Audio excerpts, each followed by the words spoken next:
اچھا بابر بھائی، یہ پکڑا گیا ہے جو صفدر ہے، اور صفدر نے اپنے 2 دوست بھی پکڑوا دیے، تیسرا نہیں پکڑا گیا؟ تیسرا نہیں پکڑا گیا. اچھا. وہ اب اگر مجھے تھوڑا ذرا چونکہ پرانا کیس ہے، میرا خیال ہے وہ رہنے والا ہے میرپور کا. ٹھیک ہے. نہیں سوری، وہ پنجاب کا ہی رہنے والا ہے، اور مجھے ایگزیکٹلی علاقہ نہیں یاد آ رہا، یا تو کوئی دینا ٹائپ، مطلب ایسے علاقے کا ہے جو ہے ادھر ہی.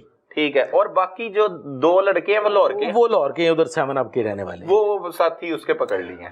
ان میں سے ان 3 یہ جو ساتھی ہیں نا جی، ان تینوں میں سے ایک جو ساتھی ہے جو پکڑا نہیں گیا، وہ اس کی ماں پہ جا کے اٹیمپٹ کرتا ہے، ریپ کی. اچھا. اب جب وہ نہیں، یہ پہلے تو داخل کیسے ہوتے ہیں، کیا بتاتے ہیں؟ سر لڑکی نے دروازہ کھولا ہے.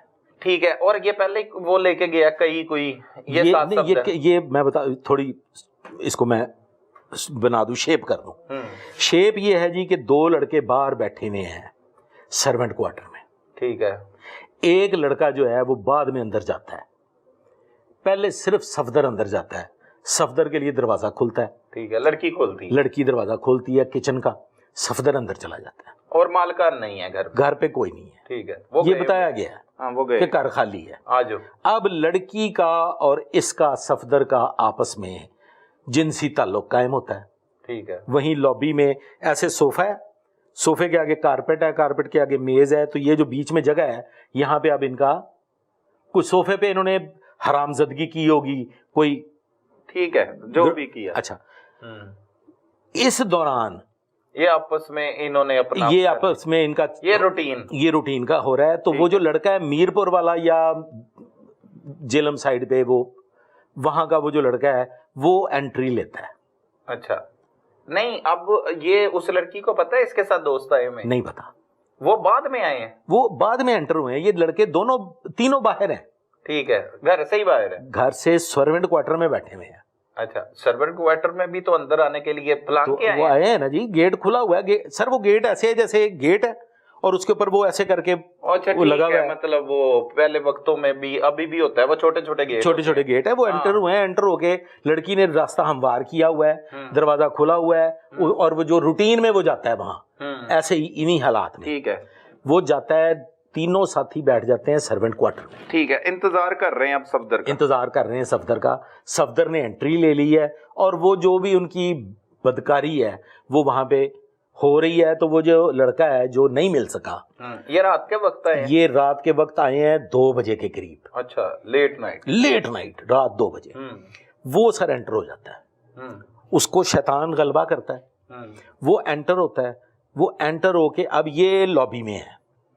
وہ سیدھا ان کے سامنے گزر کے، لڑکی کو پتا بھی چلا ہوگا کہ کوئی آیا ہے، کیا ہوا ہوگا یہ نہ ہم نے پوچھا نہ ہمیں علم ہے. ٹھیک ہے. وہ سیدھا چلا جاتا ہے آگے اس کی ماں کے کمرے میں. نہیں، وہ ایسے دیکھ دکھ رہا ہے. اس کو بھی یہ نہیں پتا کہ کون کی رول ہے. اچھا. اس سے نہیں پتا. جی سر. وہاں سر بیڈ پہ 2 خواتین سو رہی ہیں.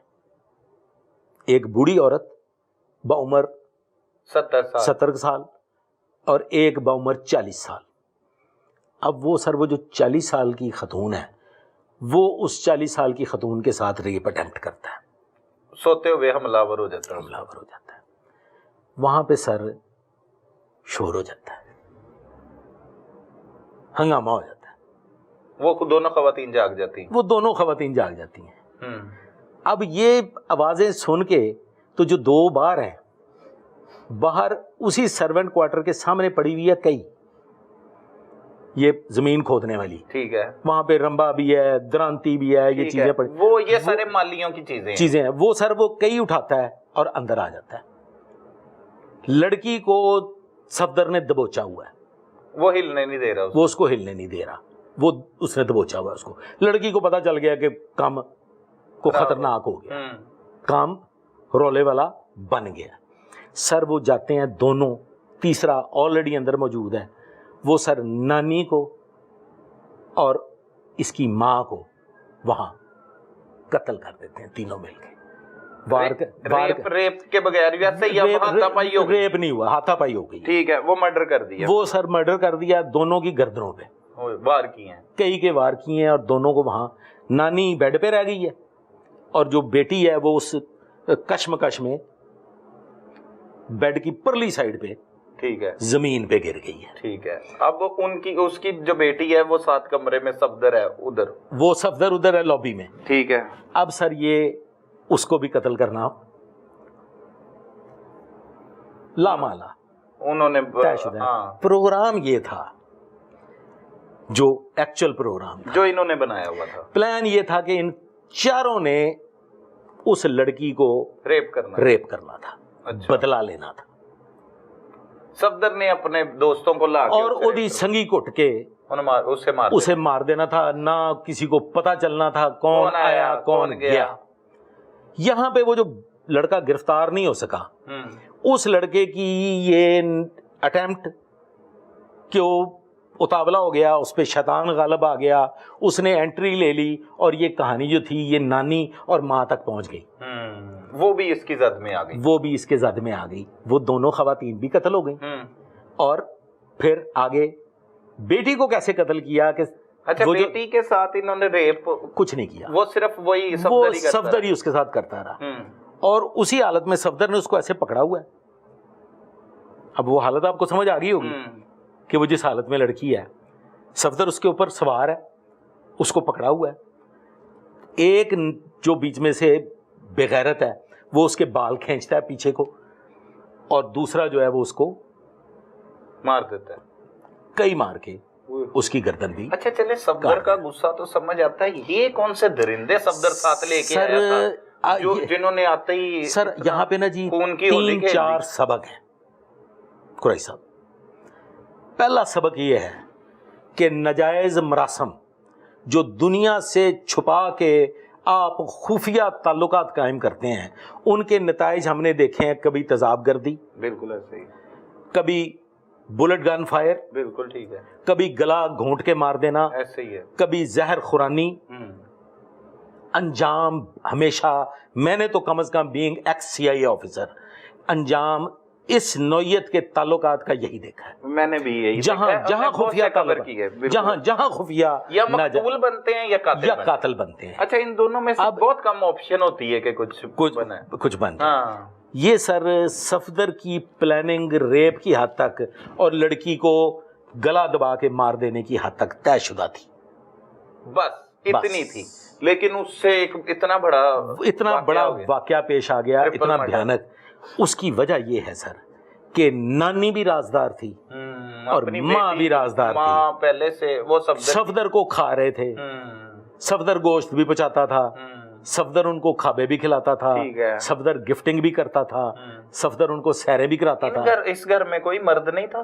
کن کا مطلب اس بچی کا باپ تھا؟ نہیں, اس گھر میں صرف یہ تینوں خواتین رہتی تھی, بس سرونٹ کوارٹر انہوں نے دیا ہوا تھا. ویسے تھا کوئی ان کا رشتہ دار؟ وہ ٹھوکر پہ وہ رشتہ دار تھے, مطلب اس کا شوہر نہیں تھا؟ نہیں, وہ گاؤں میں ہے. اچھا, وہ آتے ہیں پیریوڈیکلی, اوکے 15 دن بعد, مہینے بعد. مدعی کون بنا؟ وہی بنا تھا, مدعی بنا سر اس کا, وہ اس لڑکی کا باپ.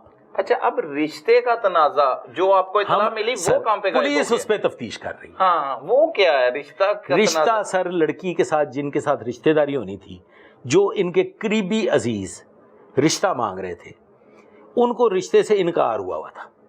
وہ کون تھے؟ وہ ان کے کزنز تھے. اچھا, ان کا کوئی لین دین ہی نہیں تھا. پولیس اس طرف تھی کہ رشتے کا انکار ہوا ہے, وہ آئے تھے قتل کا, یہ آگے قتل پرچہ بھی یہی کرایا. جو مقدمہ قتل درج ہوا وہ بھی یہی ہوا کہ ہمارے فلاں دشمن ہیں, ان کے ساتھ ہماری رشتہ کا تنازع ہے, رشتے سے ہم نے انکار کیا ہوا ہے, اور وہ رشتہ نہ ملنے پہ وہ رینج ہیں, اور یہ ہمارے وٹے سٹے کا رشتہ ہونا تھا, ہمارے ایک نوجوان کا ان کی بیٹی کے ساتھ رشتہ ہونا تھا, وہ بھی انکار ہو گیا, ہم نے بھی انکار کر دیا. دونوں رشتوں کے انکار کی وجہ سے ہمارا تنازع ہے. ہمیں کبھی یقین ہے کہ یہ مرڈر قتل انہوں نے کی. اچھا, ان پہ نامزد ہو گیا, وہ FIR ہو گئی. اچھا, وہ لوکل پولیس نے انہیں پکڑ بھی لیا ہوگا؟ لوکل پولیس نے ان کو گرفتار بھی کر لیا, مطلب آف دی ریکارڈ. لیکن پھر بعد ازاں یہ ساری کہانی جو تھی یہ کھل کے سامنے آ گئی کہ جناب اصل قصہ تو رشتہ داروں کا ہے ہی نہیں. یہ تو اصل قصہ تو ان ناجائز مراسم کا ہے، اس گناہ کبیرہ کا ہے کہ جس کی بھینٹ میں نے تو اپنی سروس میں سینکڑوں لوگوں کو چڑھتے ہوئے دیکھ لیا۔ بالکل درست بات ہے بابر صاحب، ہر چیز کے پیچھے نہ کوئی اچھا ایک چیز میں مقصد ہوتا ہے۔ ایک چیز میں بھول گیا ہوں، یہ جو صفدر ہے نا سر، یہ افیم چی بھی تھا۔ اچھا اچھا اچھا اچھا، نشہ کرتا یہ تھا، افیون کا نشہ کرتا تھا، افیون کی گولی کھاتا تھا۔ میں نے سر یہ بھی اپنے میرے ذاتی ایکسپیرینس میں چیزیں گئی ہیں کہ گئے وقتوں میں افیم، اس کے بعد چرس کے بعد پھر پاؤڈر کے بعد پھر آئس، بالکل ایسے، اور یہ نشے بڑھتے سے بڑھتے یہ سر ان نشوں کی، میرا ذاتی تجربہ بینگ ایکس سی آئی آفیسر یہ ہے کہ نشہ کوئی بھی ہو وہ آپ کو انسانیت کی حدود سے باہر لے جاتا ہے، باہر لے جاتا ہے، بالکل سوچنے سمجھنے کی صلاحیت انسان کھو دیتا ہے، بالکل، اور پھر وہ کوئی بھی بھیانک حرکت کر سکتا ہے۔ صحیح ہے۔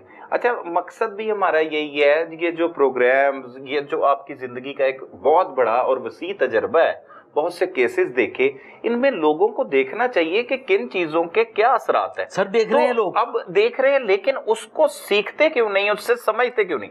سبق سیکھنا ضروری سر ایک ہمارے اگینسٹ، ہماری قوم کے اگینسٹ ایک 5th جنریشن وار کا آپ نے نام سنا ہوگا۔ بالکل ایسے ہی ہے، 5th جنریشن وار کا آغاز ہو چکا ہے پچھلے کئی دہائیوں سے، ایسے ہی ہے۔ اور اس وار کا جو مطمع نظر ہے، جو مقصدیت ہے، وہ یہ ہے کہ جب کسی قوم کو، جب کسی ملک بنا ہو تو اس کی نسلوں کو بے حیا بنا دو، بے حیا بنا، اور ان کے اندر بے غیرتی بھر دو، کھوکھلا کر دے، کھوکھلا کر دو۔ تو مختلف ذرائع سے اب انتہائی ایڈوانس ٹیکنالوجی کے ذریعے ہماری نوجوانوں کو بے راروی کا شکار کیا جا رہا ہے، اور اب یہ جو معاملات ہیں ان کو ہم قبولیت کی حد تک لے گئے ہیں۔ اب یہ بے حیائی اور بے غیرتی برائی کی نظر سے دیکھی ہی نہیں جا رہی، یہ افسوسناک، یہ ہمارے معاشرے کا حصہ بن گئی ہے، حصہ بنے، اور اس کے نتائج پھر بھی وہی نکل رہے ہیں، قتل، تیزاب گردی، اور اسی نوعیت کے دیگر واقعات آپ کے سامنے ہیں، آپ دیکھ رہے ہیں۔ کراچی، سندھ، سرحد، بلوچستان، پنجاب، ایسے آپ کو سینکڑوں واقعات ملیں گے جس میں نوجوان نسل جو ہے وہ بے راروی کا شکار ہو کے انہوں نے اپنی محبوباؤں کو، اپنی فرینڈز کو، اپنی فیملیز کو قتل کیا۔